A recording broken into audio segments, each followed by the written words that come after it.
Hallelujah, Lord. Thank you for the privilege to worship you in the Spirit and in truth. Continue to transform us into your image and likeness as we continue to obey you, follow you, serve you, and worship you in the Spirit. Thank you, Lord, for everything that you are doing into our lives, even though our situation is very different from the past. Thank you for you are always with us. You never leave us nor forsake us. And Lord, we pray that you bless us today. In Jesus' name, amen and amen. Palakpakan po natin ang ating Panginoon. Hallelujah. Ang ating pong tema sa buwan na ito ay tungkol po sa crossroads o crossroad na ang ibig sabihin po ay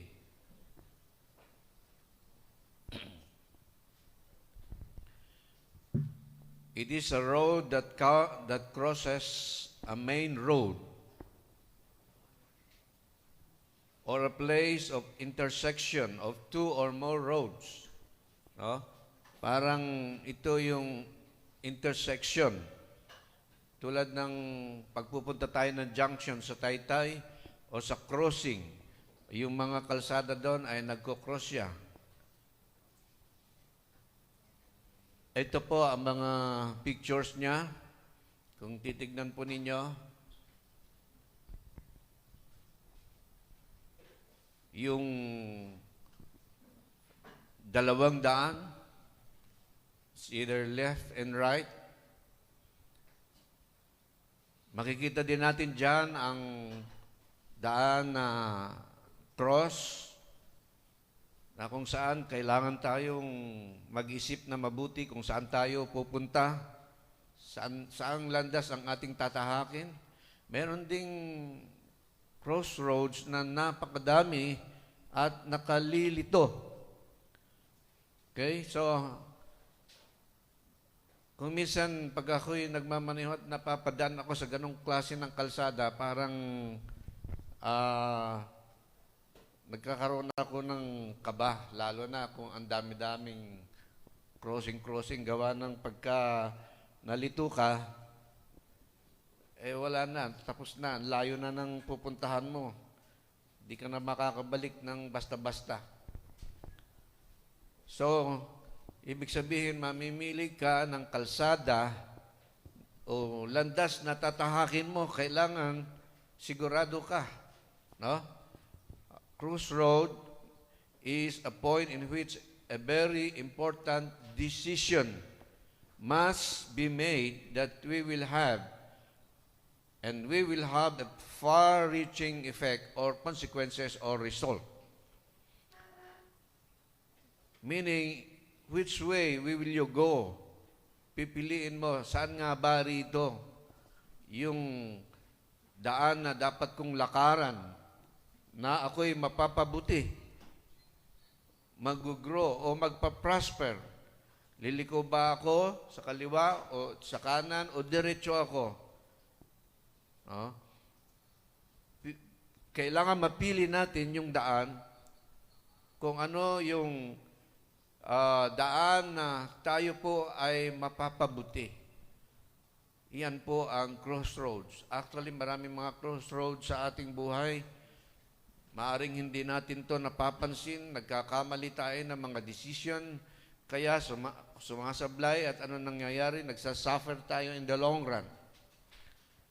Ngayon po, ang ating text ay sa John chapter 6, verse 1 to 9. Basahin po natin.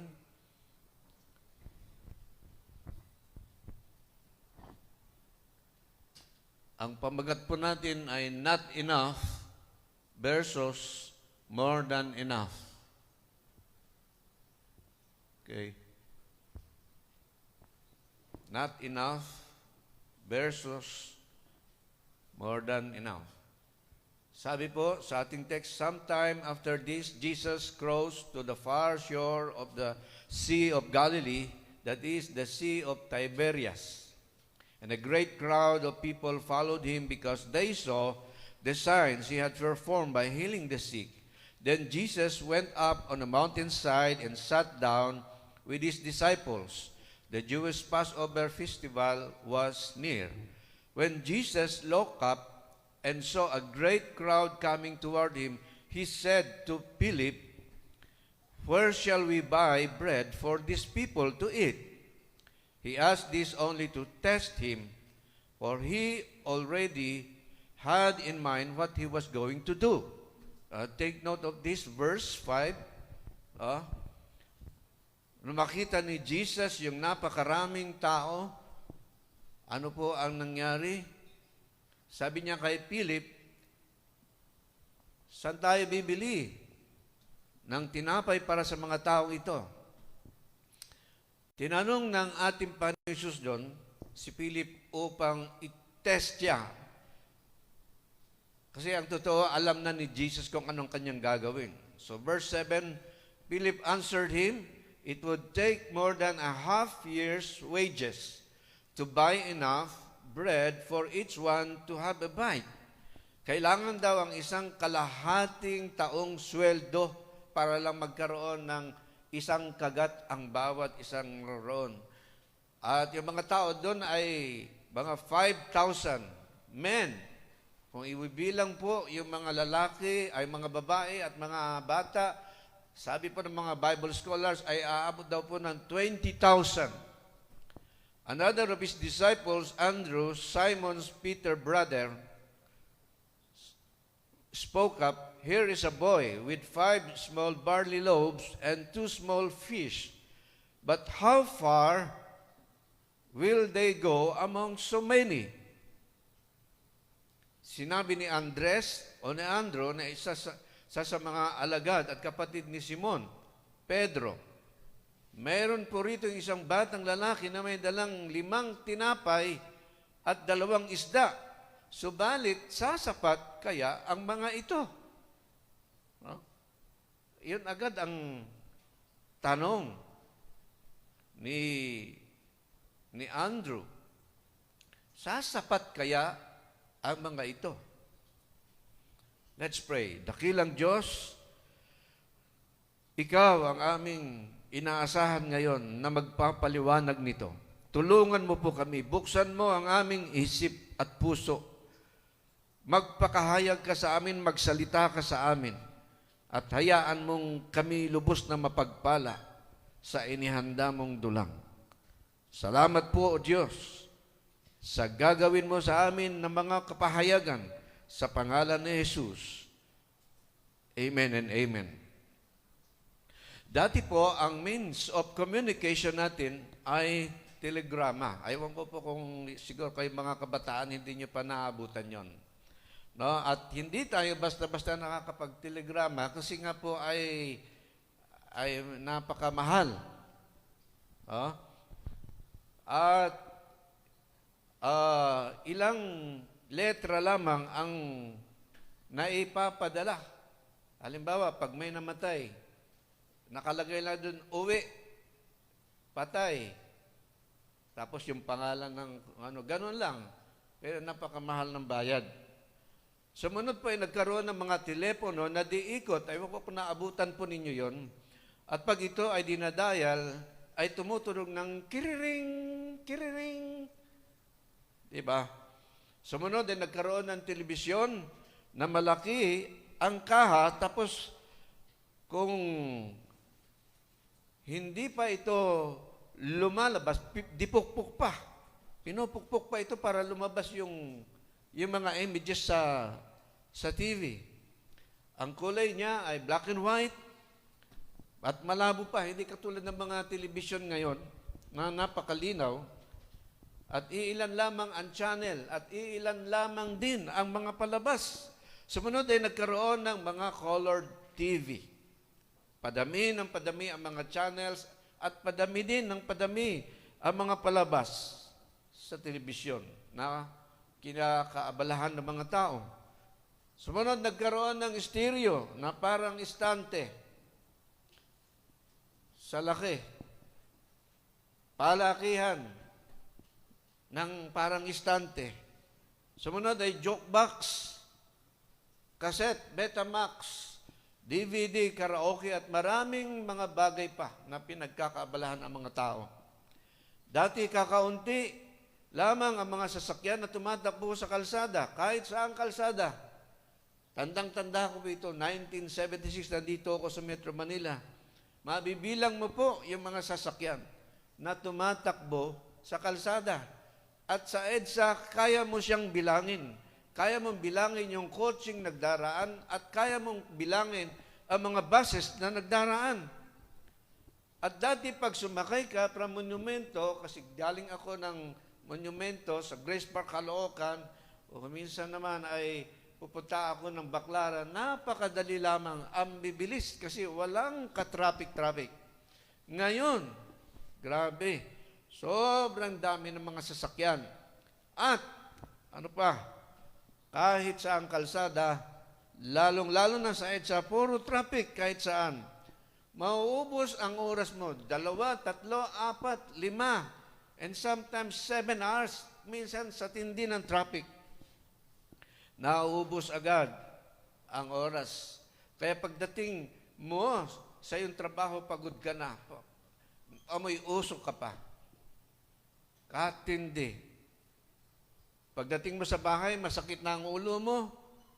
Pagod ka na. At gusto mo na magpahinga at matulog. Bukas, ganun na naman ang gagawin mo. Dating rota, dating gawi, paulit-ulit. Wala nang nabago sa routine.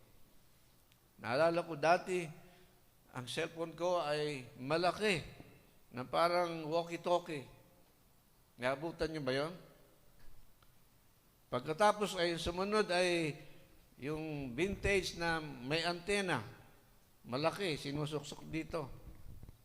Motorola, Ericsson, tapos naging 3310, Nokia, at ilang unit ng Samsung, Apple, iPad. Kung titignan mo, parang walang tigil ng pag-upgrade. Walang tigil ng paano na-attract ang mga tao sa mga pinapalabas na commercial, sa mga advertisement, sa TV. Wow, pinapakita, ang ganda nito, ang ganda nito, ang ganda nito.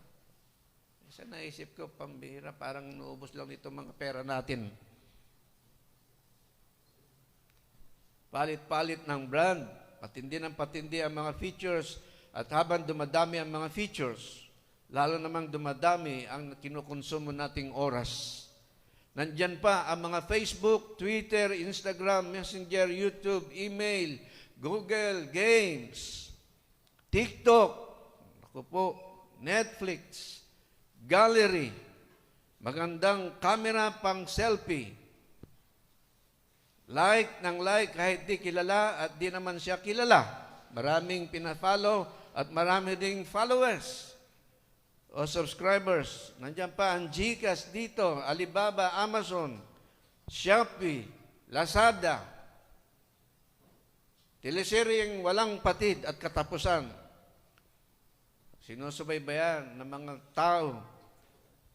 Mga Kano, Mexican, Japanese, Vietnamese, Chinese, Thailanders, Korean, at ngayon, Turkish na. Naku po. Ubus na ang oras natin. Hindi na makapagbasa ng Bible. Wala nang meditations, wala nang quality time with the Lord. Hindi na makapag-amen o makapag-pray. Hindi makapag-concentrate sa prayer kasi yung mga images na napapanood niya, sumasaksak sa kanya. Kung minsan, puro amen na lang ang nasasabi. Tulog na ako, Lord. Alam mo, napakatindi ng ating panahon ngayon. Kunting kibot, selfie. Kunting pagkain, maraming pagkain, picture, post. Pag may mga sipods, post. Pag di nag-like, minsan nainis, nagagalit. ina-unfriend, post ng post. Pag kumain sa class na restaurant, post. Wala nang lihim. Mga kapatid, hindi ko sinasabing masama itong mga Hindi ko po sinasabing masama. Kundi, ang ibig ko pong sabihin ay inuubos nito ang marami nating oras. Ang bilis ng oras natin dahil sa mga bagay na ito. Dati, nung bago-bago ako sa Maynila, parang ang tagal pa ng oras. Pero ngayon, napakabilis. Pagising mo, pag nalingat ka, makita mo, tanghali na. Makita mo, tapos na yung maghapon. Ang bilis ng maghapon. Ang bilis ng isang oras. Pero subukan mo, na pumunta ka sa probinsya, sa mga lugar na walang wifi lalo na, napakatagal ng isang oras. Napakatagal ng isang araw. Hindi natin napapansin yun. Na doon ay merong malaking pagkakaiba ng buhay sa syudad at ng buhay sa probinsya. Kasi dahil sa dami ng mga pinagkakabisihan, dahil dito maraming naapektuhan, maraming panahon ang nawawala para sa anak, para sa asawa, sa mga relationship. Maraming relasyon na dati mainit, unti-unting nanlalamig, hanggang sa sila'y magkahiwalay. May mga anak na naging rebelde kasi hindi masikaso, laging busy. Ilang relasyon na ang nasira, napariwara, nanlamig, nahiwalay, dahil lang sa walang panahon sa isa't isa. Walang panahon sa isa't isa. Sa kainan sa lamesa, pansinin po ninyo, magkakatabi nga, pero hindi nag-uusap. Hindi ba tayo nagtataka? Magkakasama sa bahay, pero hindi nag-uusap. Kasi may kanya-kanyang pagkakabisi sa mga gadget. Laging hawak si cellphone. Mga kapatid, baka nalilimutan natin na ang gusto ng Panginoon at ang dahilan ng kanyang paglikha sa tao ay relationship. Relationship. Relasyon. Una sa kanya at sa mga taong malalapit sa atin. Pero pansinin ninyo, nag-iiba na ang trending, nag-iiba na ang kalakaran. At kung minsan tingin natin ay okay, at tingin natin ay maganda yung ganoon, na sobrang busy, walang ibang hawak kundi cellphone, walang ibang hawak kundi gadget. Akala natin yun ang mga totoong tao. Akala natin yung mga taong maraming ginagawa, yun yung mga totoong tao. Akala natin yung mga taong napaka-busy, yun yung mga totoong tao. Pero ang totoo, mga kapatid, mga kaibigan, malayong-malayo na ang ating nalalakbay. Ang gusto ng ating Panginoon ay relasyon. Alam niyo bang tayo ang gumagawa ng ating mundo? Tayo ang gumagawa mismo ng ating daigdig. Dahil dito, hindi tayo makasunod sa ating Panginoon. Dahil dito, marami tayong mga doubt sa mga salita ng ating Panginoon. Dahil dito, marami tayong mga hindi pinaniniwalaan, pinag-aalinlangan ng mga sinasabi ng ating Panginoon. Kasi nga, maraming mga doubts at pag-aalinlangan gawa ng mga bagay na ito na pinagkakabisihan natin, doon na na-focus ang ating mga isip sa araw-araw. Kaya tuloy, hirap na hirap tayong sumunod at hirap na hirap tayong paniwalaan kung ano sinasabi ng ating Panginoon sa kanyang salita. Gusto ng Diyos na gumawa, kumilos sa atin. Pero kung tayo naman ay sobrang busy, malabong mangyari. Gusto ng Diyos na gumawa ng milagro sa pamamagitan natin, sa pamamagitan ng kanyang mga anak. Gusto ng Diyos na maging totoong tao ang isang anak niya. God wants real people, real man, real woman, real people of God, those who give importance to relationship to Him.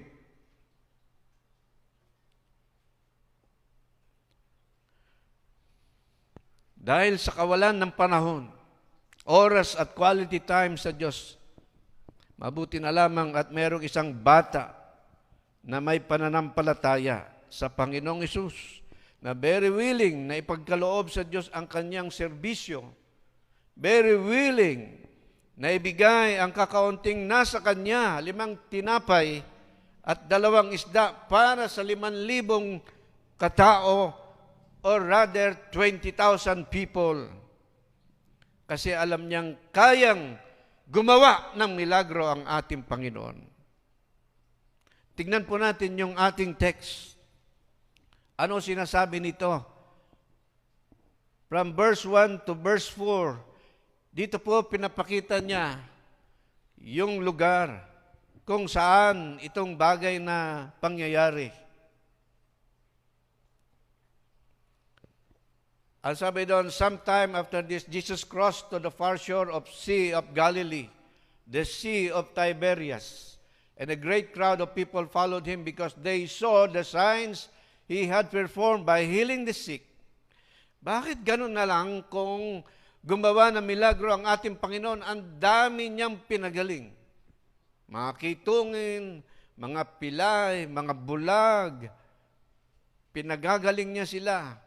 Mga patay, kanyang binubuhay. Kasi napakatindi ng kanyang relationship sa Ama. Napaka-intimate yung kanyang relationship sa Ama. Kaya nga po, kung natatanda ninyo, nung siya'y nandun sa krus ng Kalbaryo, sabi niya, Lama, Eli, Eli, lama sabachthani, why hast thou forsaken me? My God, why hast thou forsaken me? Diyos ko, bakit mo ako pinabayan?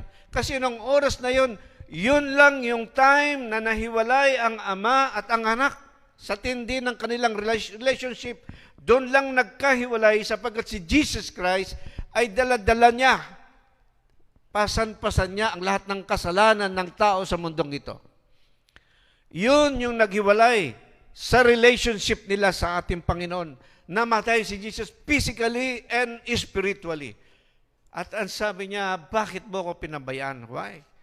Kasi nga, pagka tayo may kasalanan, lumalaki yung distansya sa ating Diyos. Pagka tayo sobrang busy, lumalaki din ang distansya natin sa ating Panginoon. Then Jesus went up on a mountainside and sat down with His disciples. Nakita nyo, lumalayo ang ating Panginoon pagkatapos niya magpagaling ng maraming tao. Ano ang gagawin niya? Aalis siya sa karamihan, medyo mag-i-skip siya at pagkatapos ay pupunta sa bundok. Siya, minsan mag-isa siya.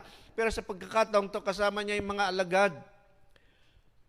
When Jesus looked up and saw a great crowd coming toward him, he said to Philip, sa ibang mga translation sa gospel, sabi doon, when Jesus saw the people, the crowd, he had compassion. Naawa siya.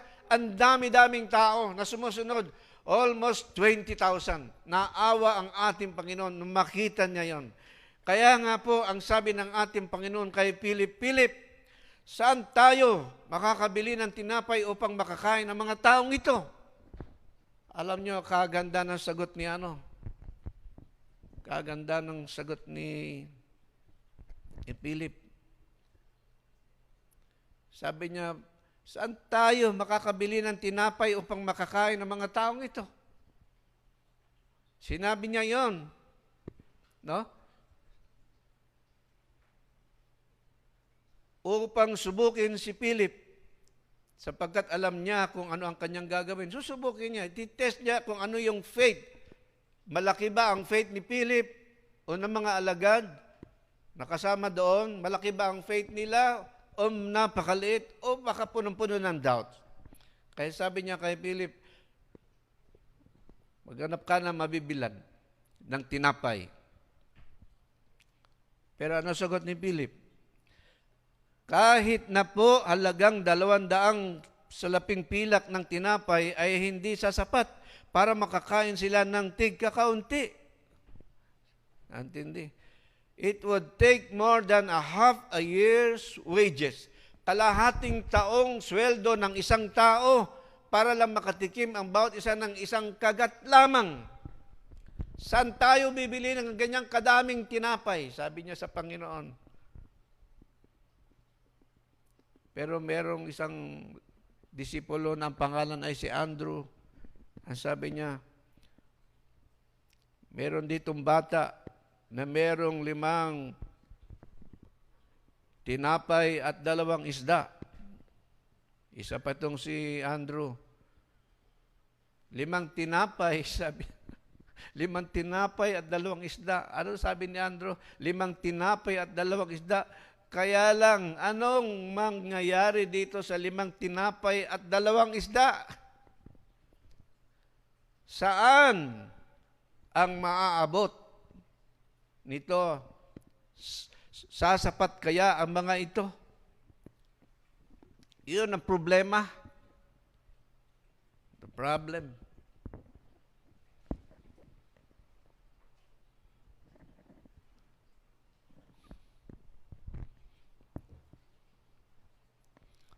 Anong problema? Yun. Pakainin sila. Ano sa tingin ninyo ang nangyari? Siguro nung sinasabi ng ating Panginoon, maghanap kayo ng mabibilhan ng tinapay. Pagkakita ng mga alagad, ang sinabihan doon ay si Philip. Alam niyo kung bakit si Philip ang pinili ng sinabihan ng Panginoon? Kasi si Philip taga roon Kumbaga, alam niya yung mga bilihan doon sa lugar na yun ng Bethsaida. Alam niya Pero anong sabi doon? Saan naman tayo makakabili? Sa dami nito. Ibig sabihin, nainis. Na-annoyed si Philip. Na-irita sa dami ng mga tao. Kasi ang sinasabi ng Panginoon, pakainin.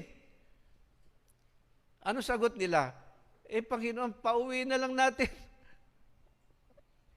Bakit? Kasi ang kanilang mindset, ang kanilang pananaw, ay pananaw ng isang tao na walang pananampalataya, na walang pagkaalam sa katotohanan na ang kasama nila ay ang Panginoon at sa Panginoon lahat ay posible. Kaya nga sinabi ng ating Panginoon, sinusubok lamang niya. Pero ang totoo ay alam niya ang kanyang gagawin. Bakit malakas ang loob ng ating Panginoon na mapakain yun? Kasi nga napakalapit ng kanyang relationship sa Ama Hindi po dahil siya'y Panginoon. Ang ibig sabihin po nito, sabi ng Panginoon, greater things you will do than me. Mas matindi pa dyan ang inyong gagawin. Kung marami tayong oras sa ating Panginoon. Kung lagi tayong may quality time sa ating Panginoon. Minsan nga nangyayari, magkasakit lang ng konti sa tiyan. Sister, pray mo ako. Brother, pray mo ako. Sige na. Hindi pa makontento. Sinabi na kay sister, kay brother, pag may nakita ulit, brother, pray mo nga ako, sakit ng tiyan ko. Brother, pray mo nga ako, ang sakit ng ulo ko. Diyos ko po, bakit nagkakaganon? Alam niyo, ang problem is yung tinatawag na the pessimism, yung pag-aalinlangan. Verse 7 and 9, sumagot naman si Philip, kahit na po halagang 200 salaping pilak ng tinapay ay di sasapat para makakain sila ng tigkakaunti. Ito masakit dito eh. Sinabi ni Andres na isa sa kanyang mga alagad. No? Sinabi niya nga, may tinapay doon. Kaya lang, paano naman ito sasapat? Pareho sila ni Philip at ni Andres. Pessimism. Ano ibig sabihin ng pessimism? A tendency to see the worst aspect of things or believe that the worst thing will happen. Ibig sabihin, negative. The attitude of negativity. Ang ibig sabihin ng pessimistic o pessimism ay downside palagi. Imposible. Posible. Saan tayo makakuha ng pagkain? Kadami-daming tao nito. Panginoon, pauwi na lang natin. Sabi ni Lord, pakainin yan, pakainin. Kaya lang, saan nga? Kulang yung... Sabi naman ni Andrew, meron dito bata, may 5 tinapay at 2 isda. Kaya lang, paano ito sasapat? Isapat tong si Andrew. Alam niyo po ba, ang pessimism ay isang mental attitude. Laging negatibo ito. Kaya pag kayo may kausap na taong nagninega palagi, pag hindi kayo nagbantay, baka mahawa kayo. Wala na makitang maganda ito, kritiko. At saka ang pagiging pessimist o pessimistic ay isang mental disorder. According doon sa mga psychologists, sa counseling, mental disorder na ang ibig sabihin, pag ito palagi, lagi tayong nagninega, iyon na yung tatatak sa utak natin at pagkatapos nun, ay babaguhin niya yung utak natin, pati sa subconscious mind natin, wala nang lalabas sa buhay, sa bibig natin o sa mata natin na maganda. Puro pangit na. Kaya nga, it is a mental disorder.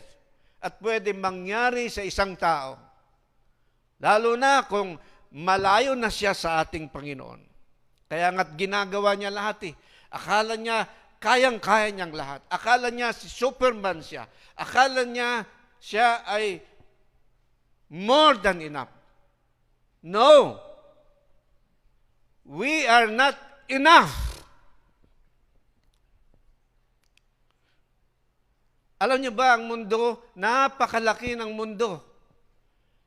Pero God never intended na gawin natin ang napakaraming bagay. Hindi kailanman dinisign ni Lord na gawin natin ang lahat ng bagay sa mundong ito. Kaya sabi lang, ang galing niya, multitasking siya. Ang galing ng taong yan. Kalukuhan.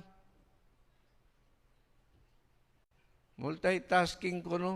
Pero pagod-pagod isip, pagod-pagod katawan. Wala na. Mag-pray na lang siya, amen na lang. Hindi ka Superman. Hindi ka rin Superwoman. You are not enough. Kaya nga dito, tama rin. Yung sabi ni Philip at ni Andrew, walang sasapat. It's true. Hindi ako Superman. You are not enough. Lahat tayo, you are not enough. Kaya nga, kailangan natin ng more than enough. At yun ay walang iba kundi ang ating Panginoon. Mga kapatid, pessimism is never a friend, but always an enemy. Tandaan niyo po yan. Imposible.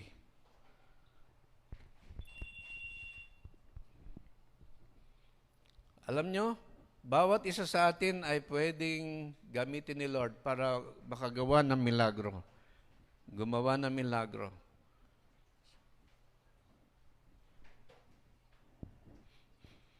Kaya lang paano?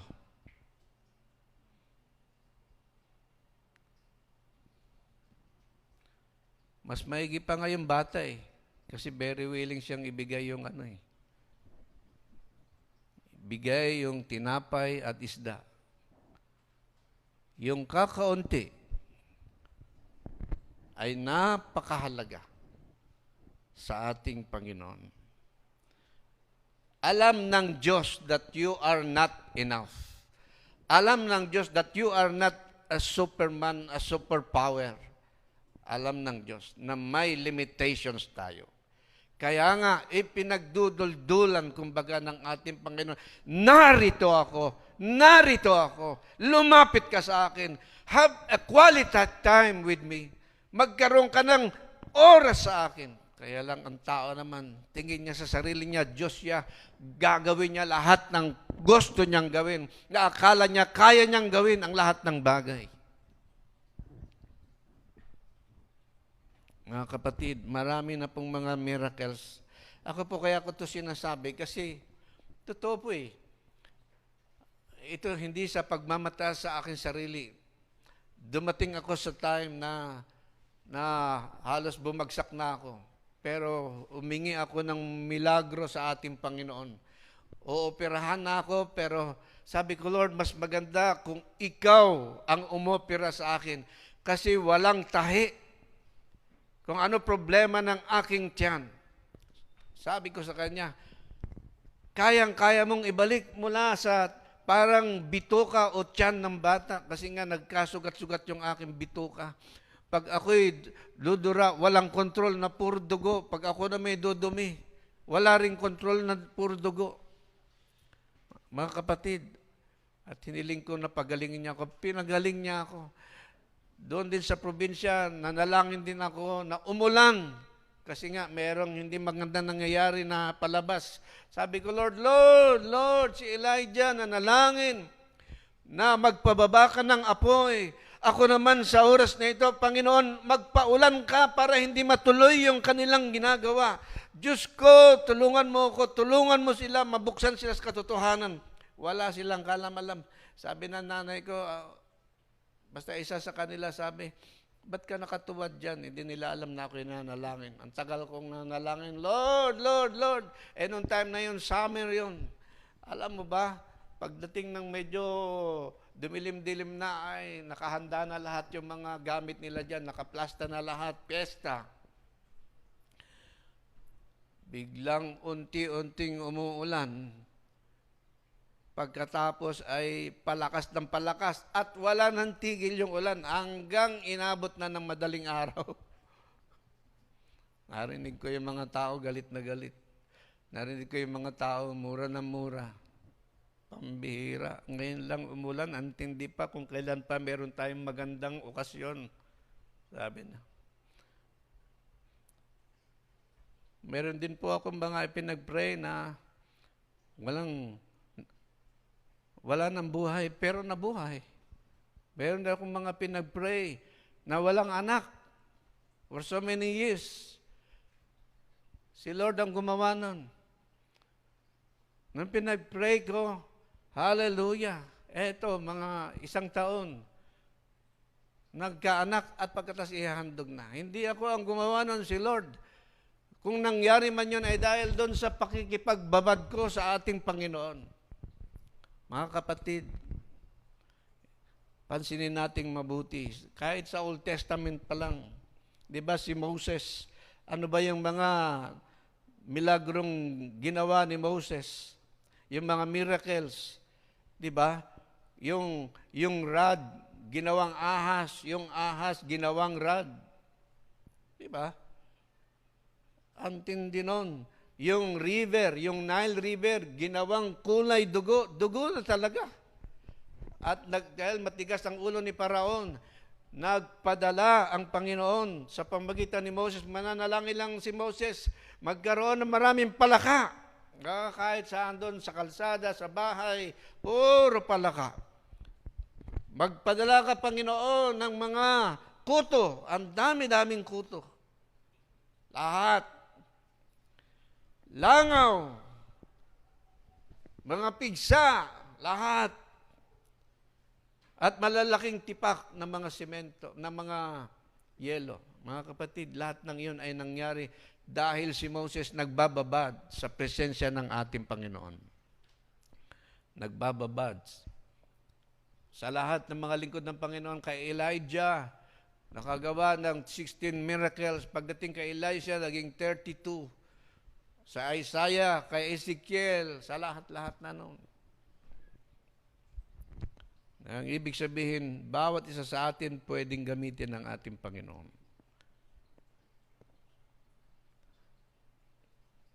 So the problem is pessimism. How about the solution? The solution, paano nga ito ngayon? Ano solusyon? Ito, ang gawin natin. Number 1, prioritize the priority. Ano ba talaga pinaka-priority natin? Si Lord ba, tinanggap lang natin, pagkatapos dandaanan lang natin? Kausapin natin siya kung kailan gusto natin? Hindi. Siya ang dapat na number 1 priority natin. Palakasin natin yung relationship natin sa Kanya. Tulad ng Panginoong Hesus sa Kanyang Ama. Yung relationship sa Diyos, relationship sa iyong asawa, kung ikaw ay may asawa, sa iyong mga anak, sa mga taong malalapit sa iyo. Hindi yung puro cellphone, puro gadget. Hindi pwedeng puro na lang kabisihan. Magkaroon dapat ng quality time, hindi tira-tirang time. Quality time, not spare time. Because God is more than enough. Siya yung kailangan natin. Siya yung mahalaga sa buhay natin. Siya makakatulong sa atin. Sa Kanya ang lahat ng resources. Siyang source ng lahat ng kailangan natin. Mga kapatid, all things are possible with God. But with men, it is not possible. Kaya nga, kailangan natin siya eh. We are not Superman. We are not enough. Hindi tayo Diyos. Na ang Diyos kayang kumilos sa lahat ng dako. Kailangan gumawa, kayang magpakain ng mga isda, mga hayop sa kaparangan, sa kabundukan, mga 9 billion na tao, kaya niyang pakainin. Hindi tayo Diyos. Hindi dinidiman ni Lord na gawin natin ang lahat ng bagay. So prioritize the priority. What is our first and foremost priority? Our first and foremost priority is God. Magbasa ng Bible para lumalim, tumatag, tumibay at makilala mo siya. Mag-meditate. Gawin mong prioridad yan. And number 2 is first things first. Rearrange your priorities. Ang dami nating prioridad, dami nating ginagawa araw-araw. Minsan hilong-hilo na tayo. Minsan pasensya na kayo kung minsan may mga text kayo, may mga message kayo sa akin, hindi ko nasasagot. Kasi inuuna ko muna yung aking pakikipag-ugnay sa Panginoon. Minsan nakukontrol ka. Pagka hindi ka nagbantay, bubuksan mo na ka yung cellphone mo, titignan mo yung ano mensahe kaya sa akin. Ano kayang sabi ni sister? Ano kaya sabi ni boss, ni sir? Ano kaya sabi ni ma'am? Na minsan hindi mo namamalayan, sa kasasagot pa lang, ubos na yung oras mo. Wala ka na nagawa. So you need to rearrange your priorities, eliminate non-essentials. Sabi nila yung lugaw ay non-essentials.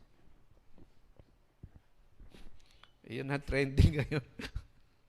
Ibig ko sabihin yung essential yun eh. Yung mga non-essential lang, ibig ko sabihin yun, pwede mo namang hindi gawin eh. Diba? Kasi, biruin mo, like ka ng like, ubos na ang oras mo. Post ka pa ng post, selfie ka pa ng selfie. Diyos ko po. Tandaan natin, we are not enough. The earth is big, but God never intended us to do all things. Minsan, sabi nila, bida ang multitasking. Kuno, pero ang totoo, ubos-ubos oras at katakot-takot ng pagod ng isip at katawan. Resulta tuloy, wala nang quality time sa Diyos. Kaya wala milagro. Purihin ang ating Panginoon. So tandaan natin mga kapatid, the solution is to prioritize the priority. and first things first. Tabasin ninyo yung mga ginagawa niyo ako. Nagbawas ako ng mga pupukusan ko, mga gagawin ko. Nagbawas talaga ako.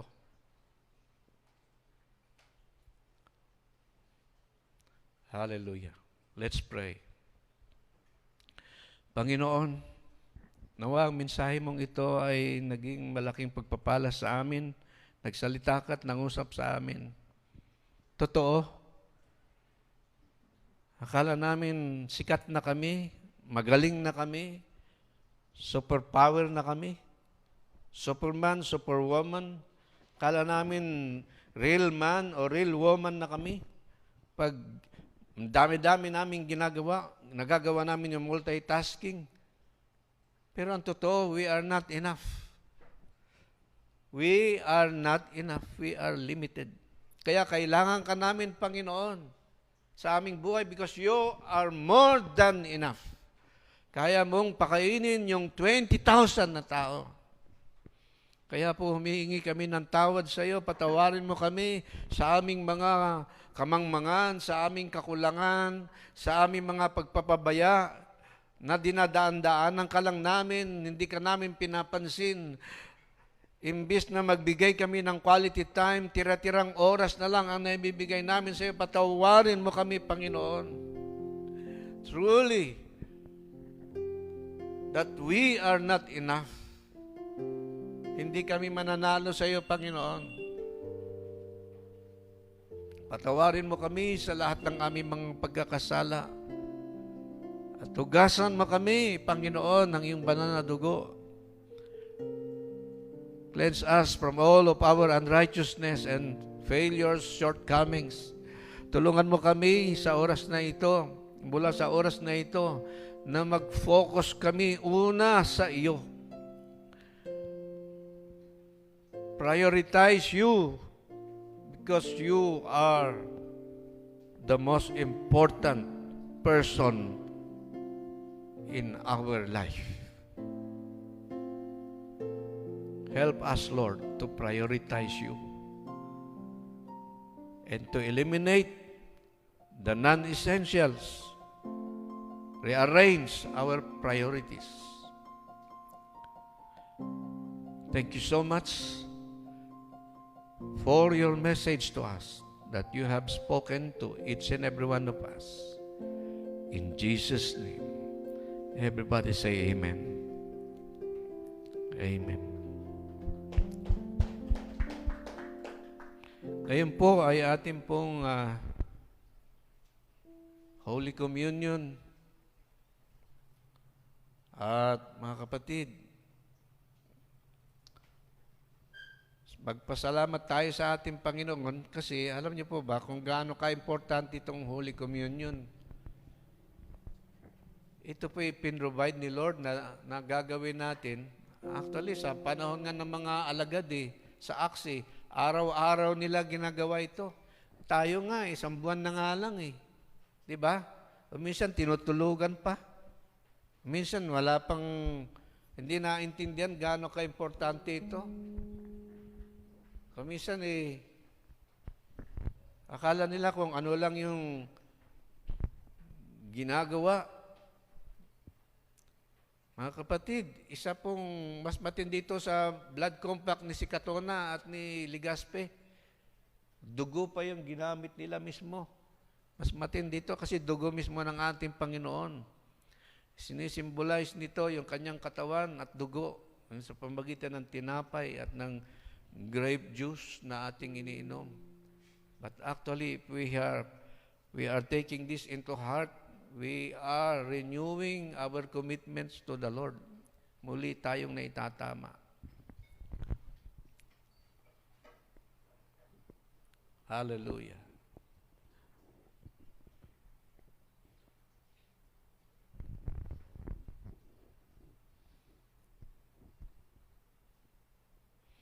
Kaya pagkakataon natin ito mga kapatid na ma-renew yung ating commitment, ma-revive tayo, ma-refresh,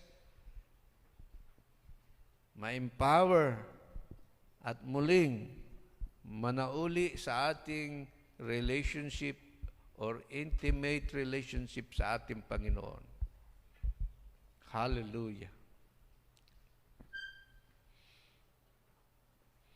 Kayo po na narisan sa mga bahay-bahay,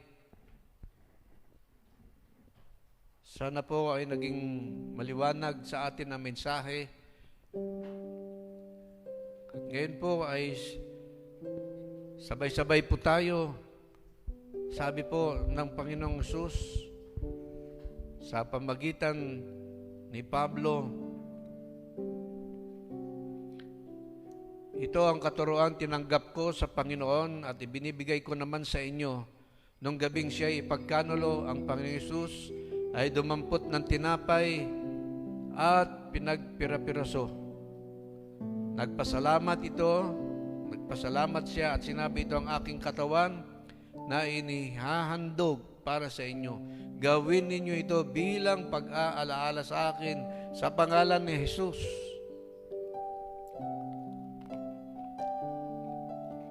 Lord, pagalingin mo ang mga relasyong nanlamig. Pagalingin mo, i-restore mo ang intimacy, muling manauli sa iyo, Panginoon.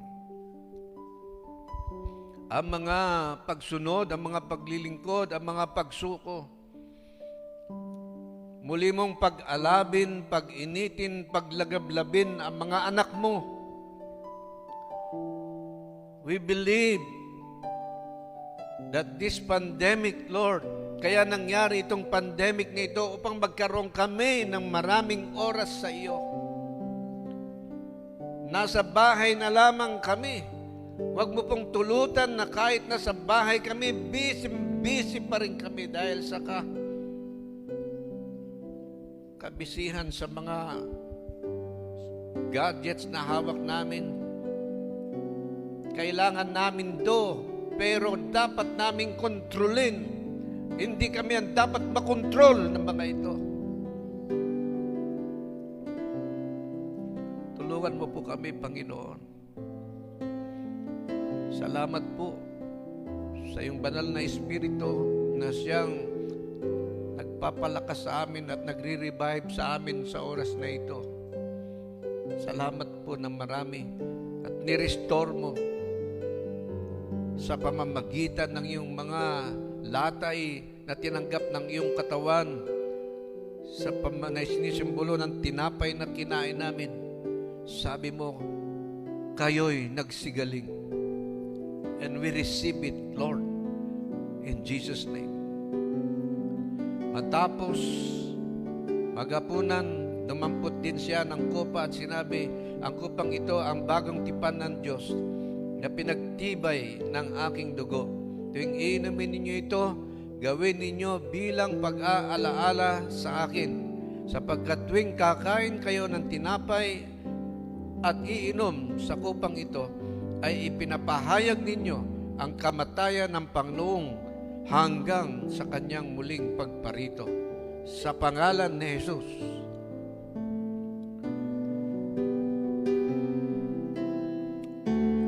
Hallelujah.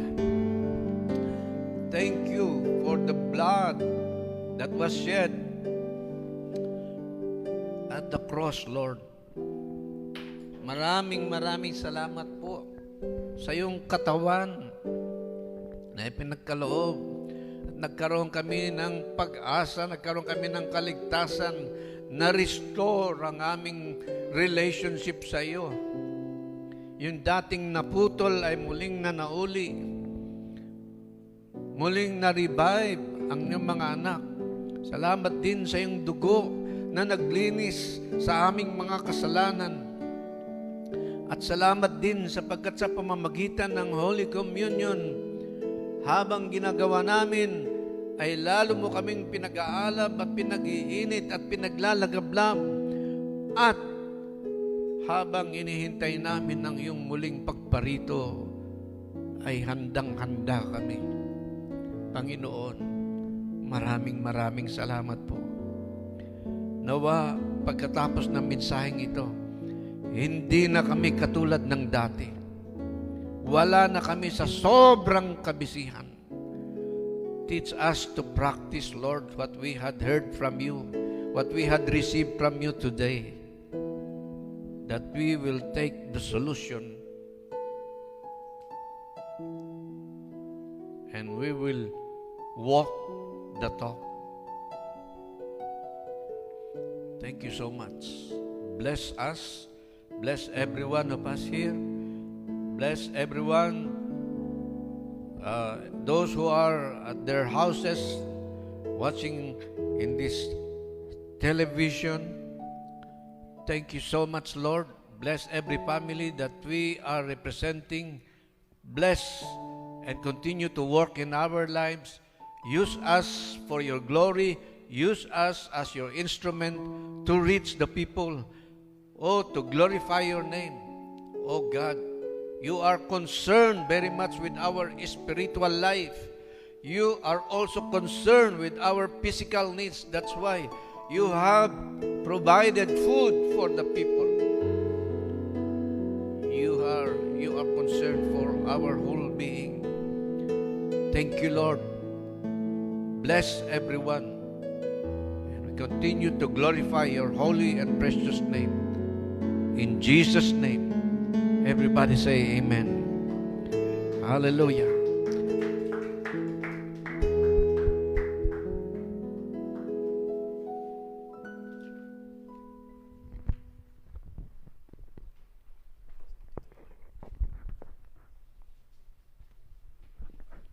Amen. Maraming salamat sa Panginoon sa napakagandang mensahe na binahagi sa atin sa pamamagitan ni Pastor John. At sa oras pong ito, tayo ay dadako sa ating susunod na gawain, which is yung pagbibigay ng ating mga tithes and offering. Ayan. So kahit tayo ay nasa ating mga tahanan, kung nasa workman tayo, or kung nasa sasakyan, yan, minsan may nanonood rin na nasa sasakyan, merong nasa bahay.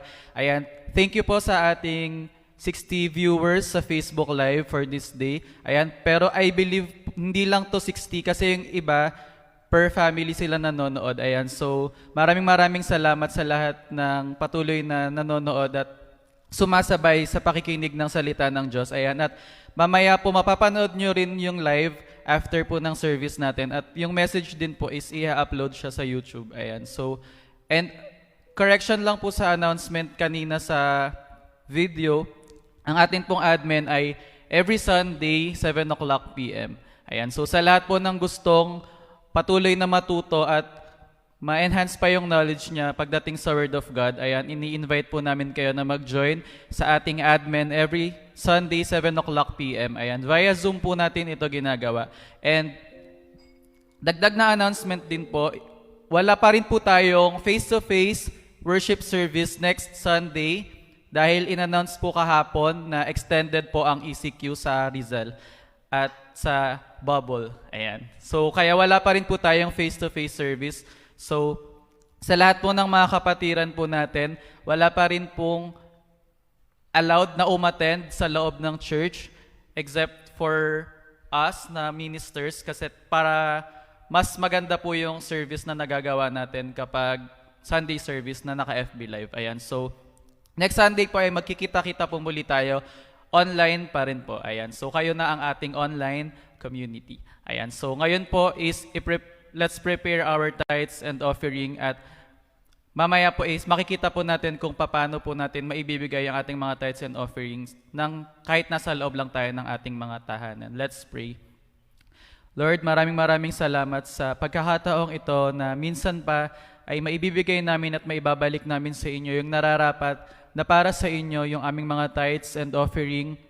Lord, we pray na kung ano man po yung maibibigay ng aming puso, alam namin, Lord, na magagamit ito para sa kaluwalhatian ninyo at sa ikalalago ng inyong iglesia, Panginoon, at sa mga ministry, Panginoon, na pinagkaloob nyo sa bawat iglesia, Lord. Maraming salamat, Panginoon, dahil kahit wala man po kaming physical face-to-face worship service is pwede pa rin po naming i-offer sa inyo ang aming mga tithes and offering. At alam ko, Panginoon, na ang lahat ng aming ibibigay ay nagmumula sa puso ng bawat isa, Panginoon. Ibibigay po namin ito wholeheartedly at hindi dahil napipilitan lamang po kami bagkus ito ay yung duty namin bilang isang Kristiyanong naniniwala sa inyo. At alam namin, Panginoon, na ibabalik niyo po ito sa amin ng siksikliglig at nag-uumapaw, Panginoon. Maraming salamat, Lord, sa inyo ang lahat ng papurit pa sa salamat. In Jesus' name we pray. Amen.